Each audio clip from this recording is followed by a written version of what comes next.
So in this video, we are looking at translating a circle. Now, we've talked previously about the circle formula, the one that's centered at the origin. We write this in the form of x squared plus y squared equals the radius squared. But circles can also be translated in a similar way that we did with parabolas by expressing them in the form you see below. X minus h squared plus y minus k squared equals the radius squared, where obviously r is still the radius, but this particular graph in this form will translate the center of the circle and the entire circle as well, but the center is the most significant part, h units to the right and k units up. So this is where it differs slightly to the parabola, but keeping this in mind, you can think of this as any time that sign is negative, this thing will go to the right by however many units this number replacing h is. And if this was positive, it's going to go in the other direction, and similarly for the k value. So in this particular case, the k value, if there was a negative in front of it, this would shift it k units up. If it was in the form, for example, y plus 1, this would be a downward shift. Now, in order to sketch particular graphs of circles in this kind, we have to sometimes make something that looks like this into a completed square form.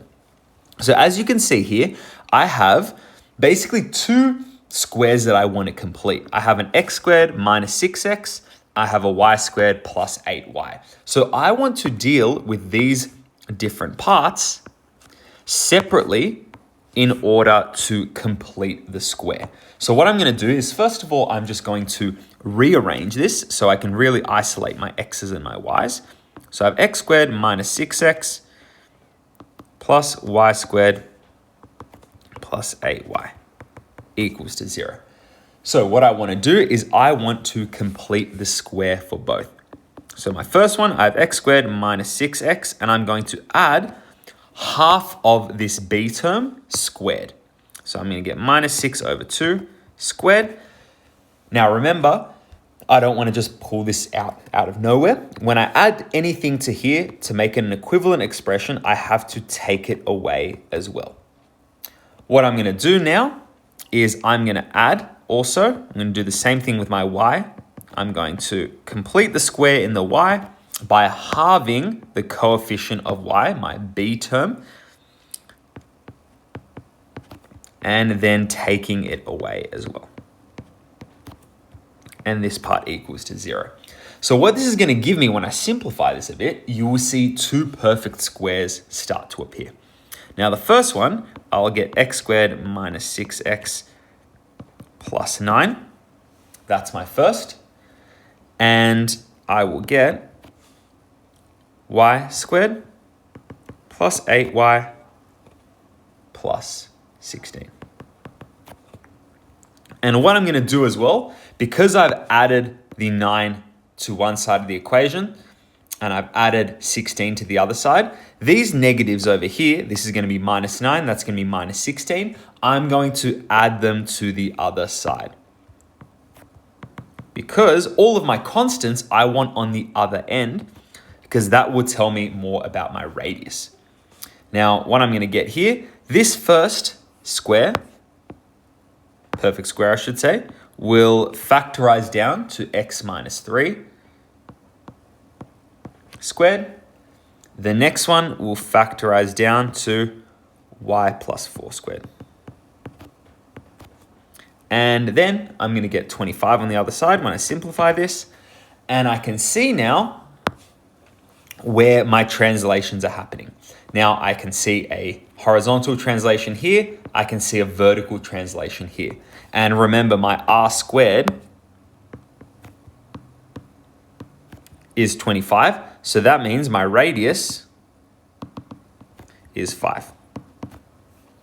Okay, so now that I have all the information, I can now begin to sketch my circle.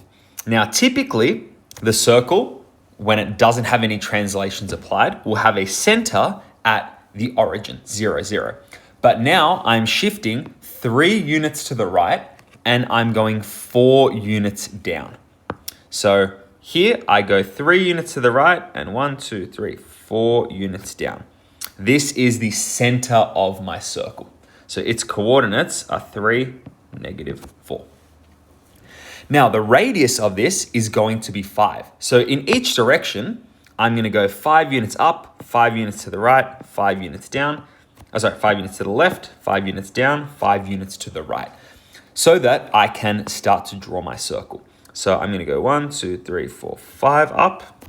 I'm going to go 1, 2, 3, 4, 5 to the side, because remember, the radius is the same in all directions, but the horizontal and the vertical, going left, right, up, down, is going to be it's going to make it really easy for us to draw our circle. And we have 1, 2, 3, 4, 5 over here.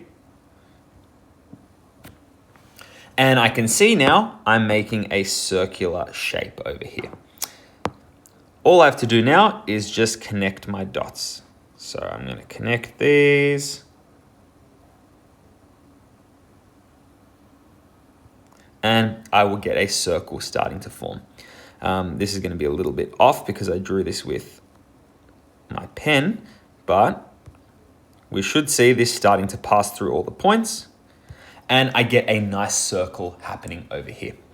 Now, obviously, we can find the intercepts as well. We can show these algebraically, but if you've drawn a good circle, you will start to see all of these ones appear as well over here. So I have my intercept over here as 6. Oops. This one will be 6. This one will be 0.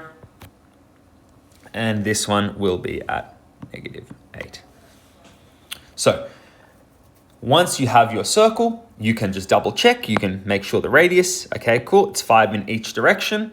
And the center point has been translated from the origin. So we go 3 units to the right and we go 4 units down. And that matches up with this part here as well as this part over here. That brings us to the end of the video. Thank you so much for watching, and I'll see you next time.